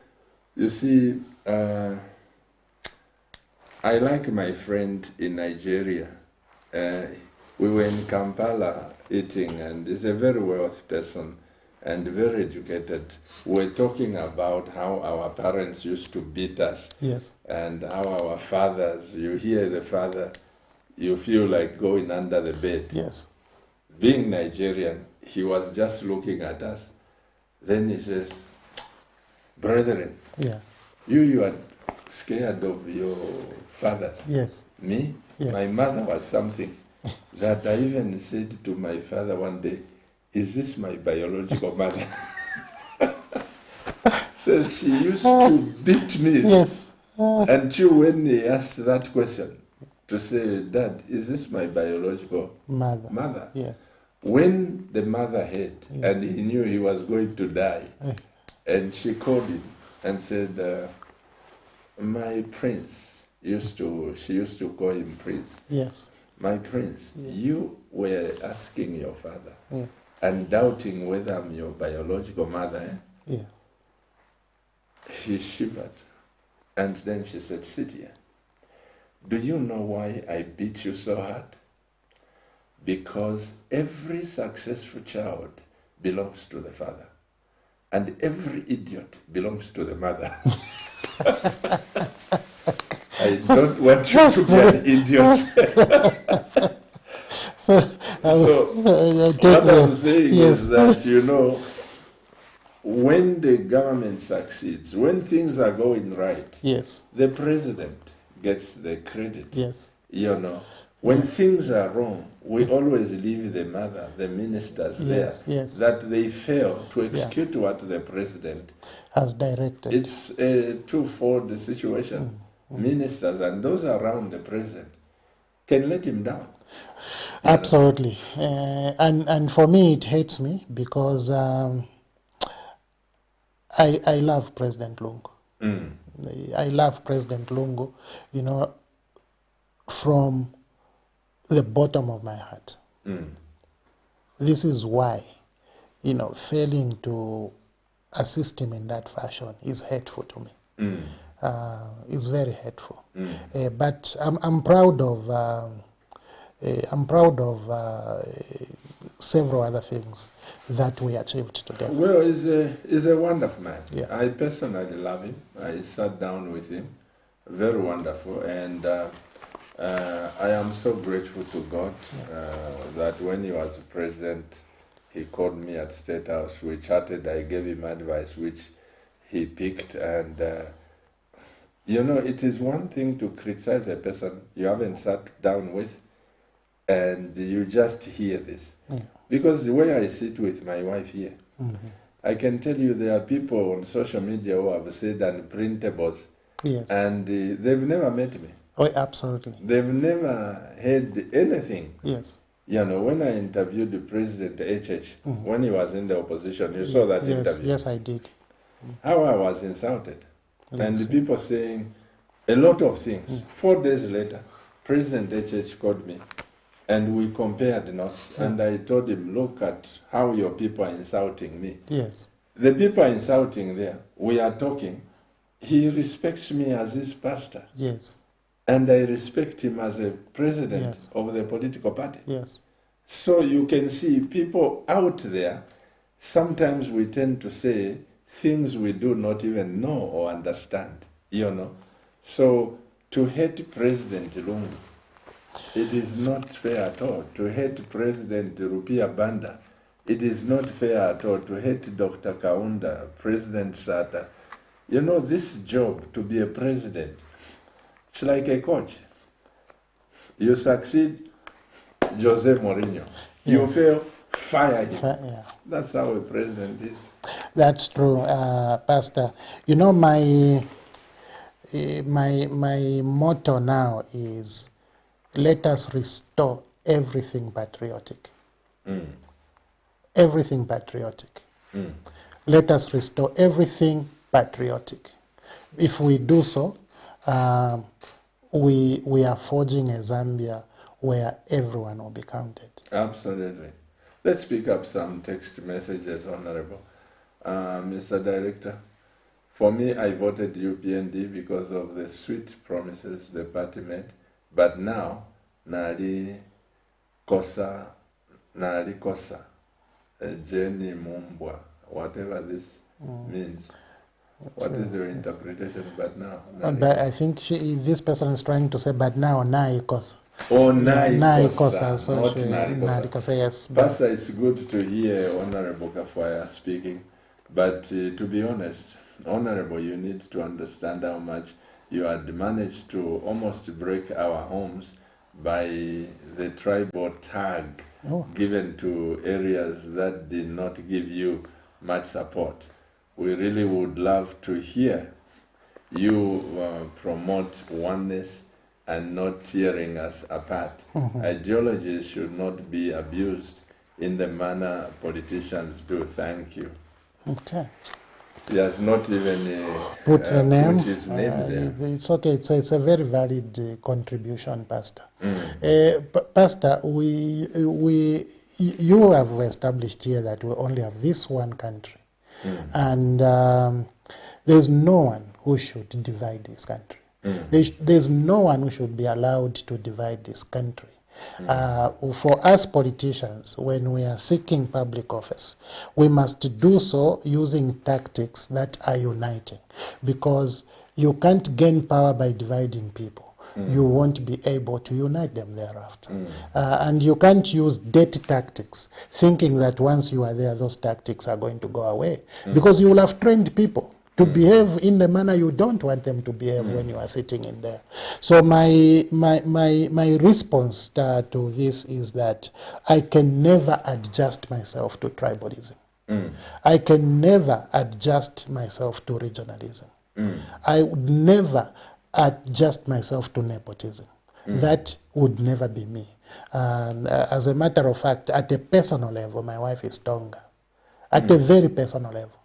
My wife is Tonga, and I am Bemba, and my 3 children. Anybody would decide to call them what that person feels like. So here is the thing: from my family, from my home, it's impossible for any one of my family members to adjust my family to tribalism, nepotism, and all of that. It's not possible. The tribal tag, I condemned it, and I still condemn it. And anyone who wants to use any political platform by propagating tribalism, we will never sit eye to eye, because I will say things that will certainly annoy you. Because I'm not, I'm not that person. Then the first person says voted for UPND, but now, because it's true. Earlier on, we were talking about fuel going up. That means if transport fares have gone up, commodities, services have gone up. So the promises which were sweet, we already talked about them. For example, the university students were going to be given meal allowances, which part of which was going to arise from the sale of the presidential jet. That has not happened. So a student may say, well, because this promise has not been kept. The fuel should have been 12 kwacha, it's now 21 kwacha. Who knows, it may even... But selling the private jet, presidential jet, would that solve the meal allowances for 5 to 10 years? I don't know whether the president was looking at sustainability when he made that promise, or he was looking at solving an immediate problem and then begin to think about a sustainable solution. But promises, that's what that person has said. They were sweet. What are those promises? I'm just going through them. It's the meal meal at 50 kwacha, which some are buying for 130, 140 or so. I have said 180, but all those 130, 140, 180 have moved from 125. So it's not, it's kind of a belief that we are going into Canaan, and all of a sudden you are told, we're actually going to Gogota, so for some of these people... Or the river hasn't parted, we have to use boats. well, it's actually to Gogota where you have to carry a cross instead of going into Canaan, and you just realize, oh, actually we are walking into Gogota, and you'll be very unfortunate if there's no man from Centurion, because then the cross will be carried until the actual Gogota. But thank God for God, because at the end of the day, that centurion will come and say that was a son of God. Absolutely. Mr. Director, open the phone lines. Let those who want to call, please call. Good evening, Pastor Chiluba and Honorable MUTOTWE. I, for one, have just seen it that Kadarism can't end like a movie, but the only way we can finish cadreism is by creating jobs. Then we could not. Maybe we cannot have cadres. As at now, to go to the market and bus station, they are neither busy collecting. They are there busy collecting money in the name of council. Napwisha. I am Kelvin Nimizi from Kwacha East. You heard me as this, Kelvin, thank you, Mr. Director. You heard me very passionate. And yes. I don't know whether the government is paying attention. This is the third time. Our news covered what's going on in Chibombo. Yes. And yes. I said to Tabokawana. Yes, yes. And yes. I made a follow-up yesterday, today, to say, is this problem on? And the person says, yes, Pastor, right here in Chibombo. The people have been there for over 20 years. Now they are saying, if you are not Lenje, you have to leave this place. Which one was talking about tribalism? Yes. I keep on saying that. There is evidence. I don't know why all of a sudden to say, if you are not Lenje, don't come to this place. I keep on mentioning this, and no person has said, Pastor Chuba, what you talk about, I don't know why. Leaders are listening to this until it becomes out of hand. Because now Amboku, Pokama plots, very soon you hear Mumwine, Mukavaide, South Africa, what? Xenophobia. Within here. Yeah. I don't know why. Yeah, and Pastor, I have to thank you for bringing that out, and also your commitment to following up the issue, because that's a very important issue. The colleague who just sent a text message is talking against tribalism. And I think I was forced to make a comment about that. So what is happening in Chibombo is unfortunate. It shouldn't happen, because we are one Zambia, one nation. This is what we should be projecting. And I think that's why earlier I'd said anyone who is dividing the nation must be fought, and fought by all of us. Because we cannot have a situation where we see our country being divided and we just stand and watch. We have to take steps as a nation to end any form of division. We can't accept tribalism. We cannot accept regionalism. And the minister was contacted over the issue. Absolutely. The minister said go to court. No, you can't go to court. The Minister of Lands. It's on record. We have on the cabinet files here that they should go to court. By the time they are reporting to court, that's a serious matter. And the case be disposed. In the meantime, they've started dividing farms which belong to people. Pastor, that is a serious matter. It is more serious than the Minister of Lands going to announce that President HH's village will be developed. We'll have tarmacs. We'll have flashable toilets. That is a much, much more serious issue. Because President Hakainde is not the only president we have. Where he's seventh, he's number 7. So if I were Minister of Lands and I was part of the cabinet and we are thinking of developing President Hakainde's village, I will start with Lubwa Mission. I'll start by upgrading President Chiluba's village. That would be my second, rather, and my third one will be Mwanawasa's village. Then was there some talk to that end? No, what I've heard is that the minister has said President HH's village will be developed. There's going to be flashable toilets there. There's going to be... Is that on record or just hearsay? Well, I think I've seen it on social media. Yes, I have seen it on social media. So, as I was saying, going to as a Minister of Lands, going to solve that problem in Chibombo is more serious for him. And as a matter of fact, just that announcement alone, saying President HH's village will be developed, is actually making the president look very bad. I have my own view with social media, Honorable, because I think social media it's turning out to be a very bad tool of the devil. Yes. Sometimes they are right. Sometimes they bring divisions and all this. We will follow up and hear when it comes out on Camnet TV. Believe it.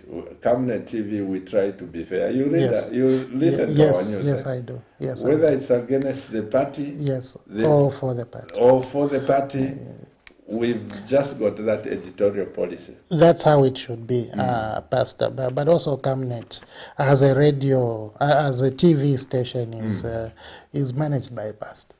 So you expect those ethical. Ethical issues to be taken very, very seriously. My wife is very strong CEO. Yes. What goes on? But there was a comment on Nikadarism where this person says it can't end just like a movie. No, Kadarism is still there. We have covered a lot of it. Exactly, and the contributor says so because, in my view, he thinks that even after the presidential pronouncements, the people are still collecting money, pretending to be collecting on behalf of the council. So here is the thing: President HH may be hard done by, the same way President Lungu was by us. So I can't even advise President Hakainde because he's already done the right thing. By saying stop this thing.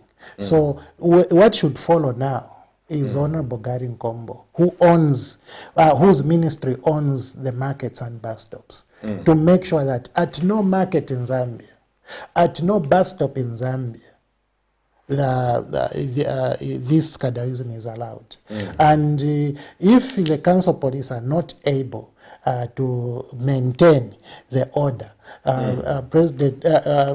Minister Gary Nkombo should request Minister Jack Mwembu to deploy Zambia police. Won't that be forcing the people?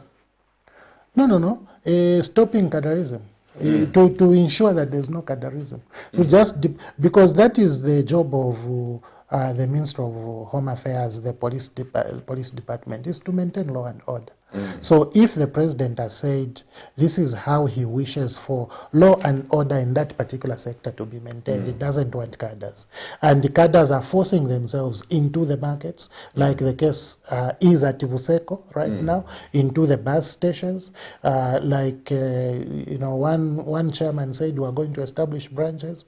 And the council police are not able to manage the situation. You use those who are trained to maintain law and order. You know the problem with Kadarism, Honorable. Yes, Pastor. Most of the people are like me, to say if I can't just pursue this, I won't eat. Yes. It's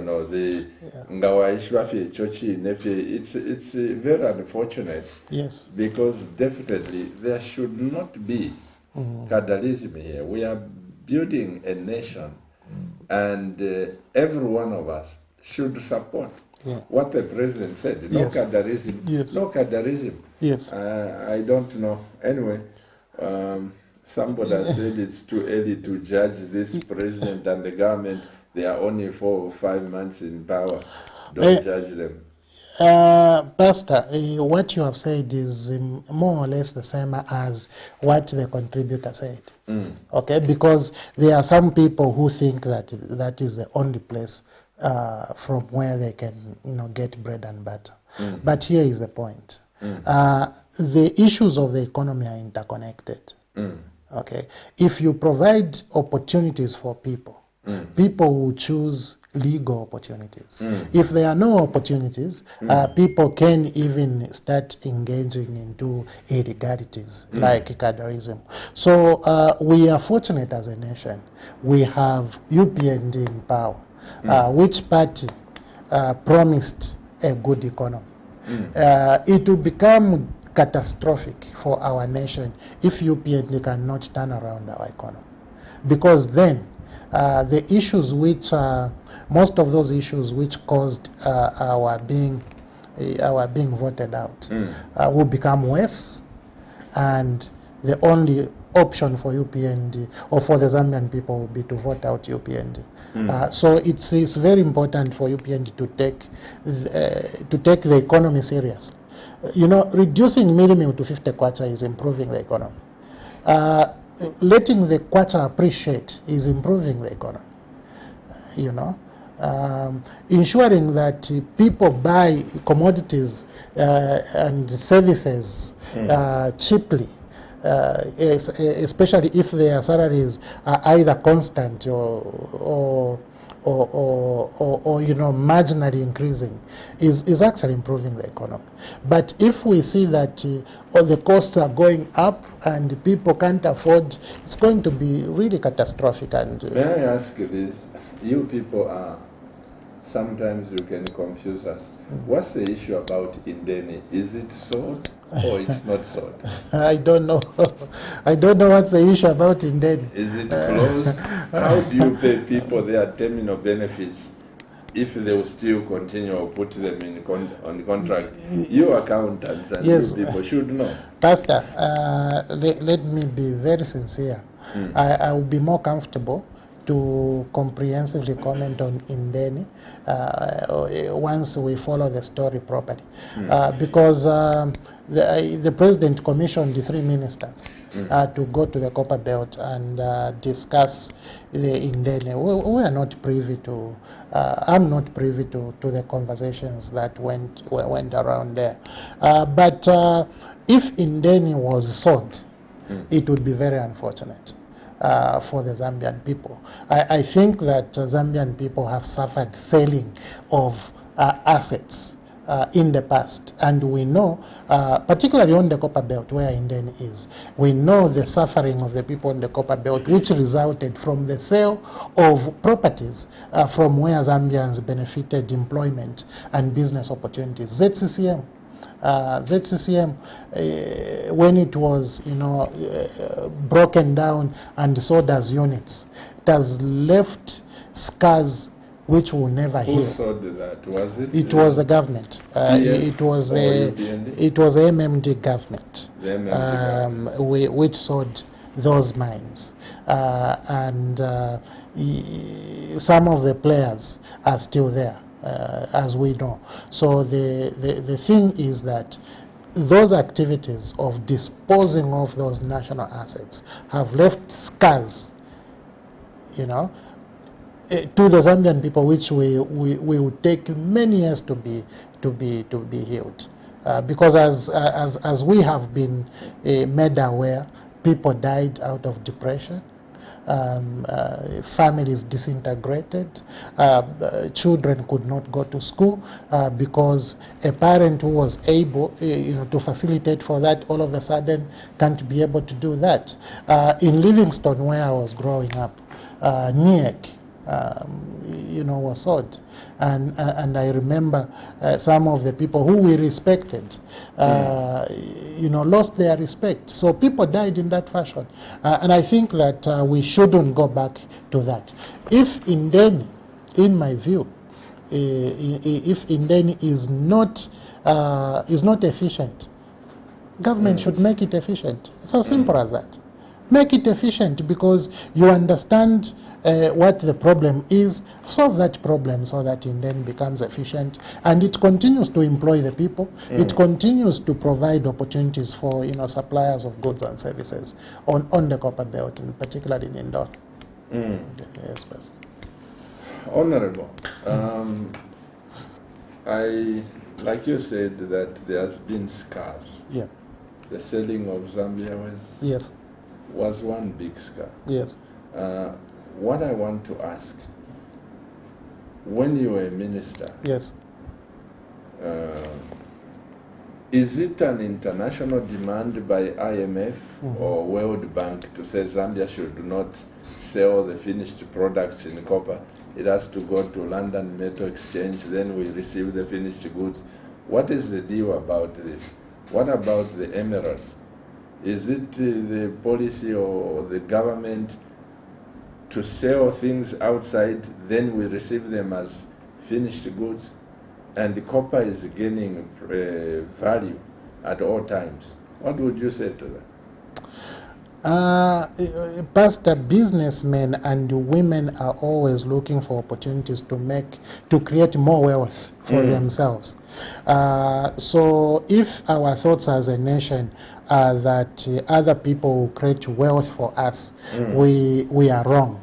It is us, the Zambian people, who can create wealth for ourselves. So beginning on a journey,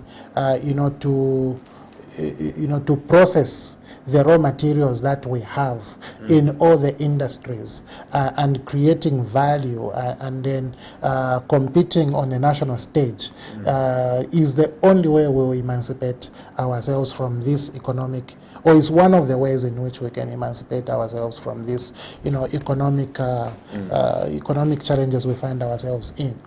Let me be more clear. If we processed copper, for example, into final products, what we are doing is that throughout the production and processing cycles, you have created employment opportunities for people. That means that most of those people who are roaming the streets, who have been to the Copper Belt University but can't get jobs because government is only employing teachers and paramedics, will get jobs. All those who went to ZipSip, where I went, and all those who went to ZICAS and other institutions who are not nurses, who are not paramedics, who are not health personnel, and they are not teachers, will have an opportunity to work through, that value chain. But if you only end at digging, taking into the smelt and out on the track, what you have done is you have only given business to the trucking business. But you would still give the trucking business to transport finished products. During your time in cabinet, yes, did you at any time argue as PF government to say, let's put a stop on this digging copper, put it on the track, dig copper? Did you at any time talk about that, or it was just? Pastor, I'm still under oath, I must say, and I was not even government spokesperson. Let me not break I can comment generally. I think President Lungu put me in very important ministry of transport and communications. And in there we promulgated policies which today are facilitating for a lot of things. Do you know, Pastor, for Zambia Airways to fly, we had to work on important things like the Yamoussoukro Convention, the Cape Town Convention. We also had to ensure that the AOC was granted to Zambia Airways. So it is because of these processes, and which we took to Parliament. The two conventions were taken through Cabinet into Parliament and later approved. And then in the ministry, working with a very dedicated team led by Engineer Mishek Lungu, were able to ensure that the necessary inspections were done and the AOC was granted to the airline. So today, when I sit back and I see the minister launching an airline, I'm very happy for the efforts that we actually put through.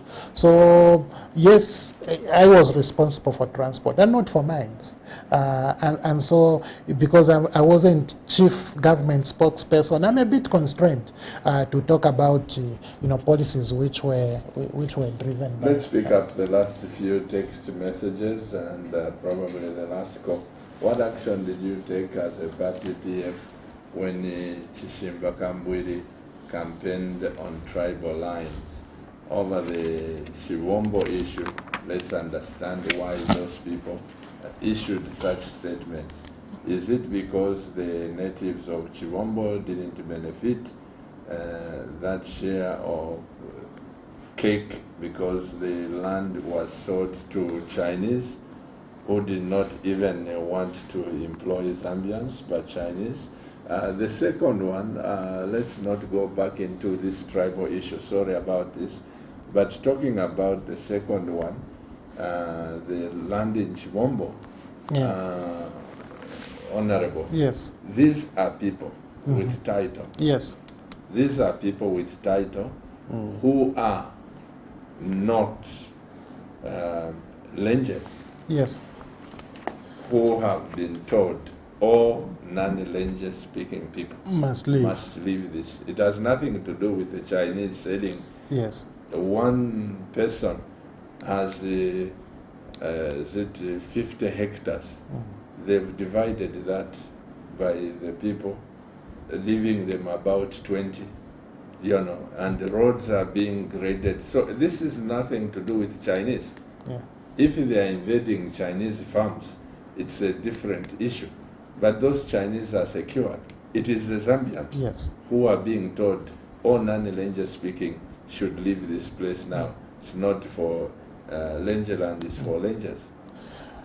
Yes, Pastor, both issues are tribal. The issue about campaigns, haven't we talked about the issue about President HH himself ascending it to UPND presidency and the pronouncements of only a Tonga can lead UPND? We have talked about that. That's a very poor tribal pronouncement.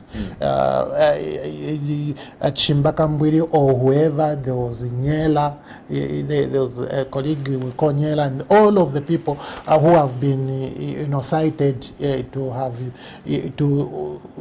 used the what is perceived as tribal, all of that. Let me just. And that, sometime back, I heard that southern provinces are no-go area for other parties absolutely, absolutely, and also now this more fundamental, the sharing of land owned by people who are not your tribe. Okay, that this is where all these pronouncements lead to. Okay, I shudder to think what would have happened if Chieftainess in Komesha demanded that Lusaka should be left to the Solis. What is going to happen? Because I have a chief where I come from, and I will be told, go back Kwashibwada Kapira. I don't know, Pastor, where you come from. Chinsali, you go kuliwa chifunkula. You'll be asked, now look at this investment. Look at the investment that all these people who came from all the provinces have actually achieved here, which is extending into Chisamba, which is extending into Chibombo, going into Kabwe, and you are told you don't come from here. So let us stop this adjustment. It's evil. It's evil wherever it belongs. Whoever starts it should be told to stop.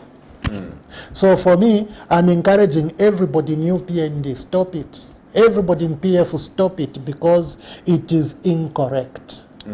It's inhuman, it's senseless, it must actually be placed where it belongs, which is in the ancient in the ancient times. Well, Honorable, I'm so grateful to have had you on these national matters. On the other hand, let me say that Camnet TV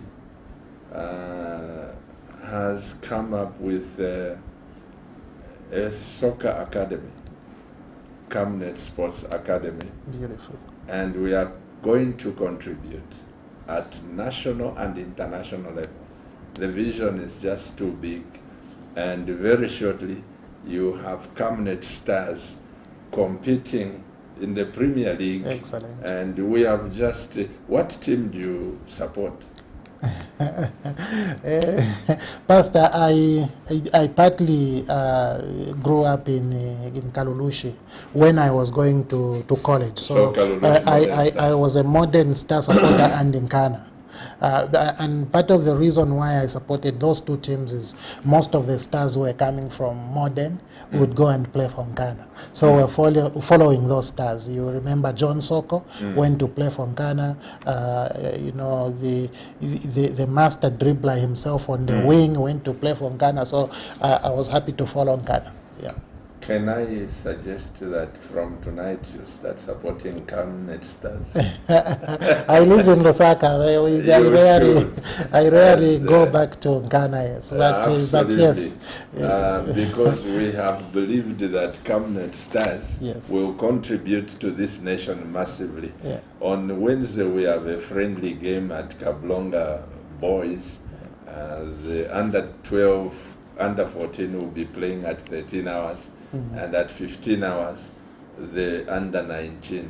Come and see what God is doing by getting involved to promote, because we believe that those boys shortly they will be hitting the international level. Excellent. Maybe my son should play for Cabinet Stars. How old is he? He's 17, going to 18. I need him tomorrow. Bring him, buy the boots, we'll tell Coach Chikwanda. And this... Mvanga, you watching? I'm telling you, I want you to know that we want God to bring the best. Because I cannot imagine Zambia not going to World Africa Cup for 3 times. No, it shouldn't. That's an embarrassment. It shouldn't be. And being a critic of the standards of soccer in this nation, I grew up under Godfrey Chitalo. I know the soccer that was there with the Zumun job. Yes, yes. But I'm saying that Cabinet stars will help restore the image of this nation. When you come and see the boys, my goodness, please bring Mubanga. I will. You will be Cabinet stars, bring him, buy the boots, Coach Chikwanda, Matthews Musonda, and Coach Walia, they are there. Absolutely. Yeah. Absolutely. Thank you. Thank you so much. I really appreciate, and obviously also appreciate our viewers and all those who contributed, and I think that's how it should be. Absolutely. Well, dear Cabinet TV viewers, I think we come to an end here. I can only thank my guest, Honorable KAFWAYA. I'm so grateful. We could not have pleased you. We could not have covered everything here, but I hope you got the sense. But before we go, I want to allude to what he said. Please respect President HH, respect President Lungu, respect President Rupia Banda. Anybody, prophet, prophetess, or prof-liars, if they disrespect our presidents, it's not a good thing. Whether you like them or you don't like them, this is our nation. On behalf of my wife, who is the CEO for this company, Cabinet TV, and on behalf of the technical men and women, our journalists, may God bless these people. Keep watching Cabinet TV, and remember, Cabinet TV is not just another channel. Bye-bye.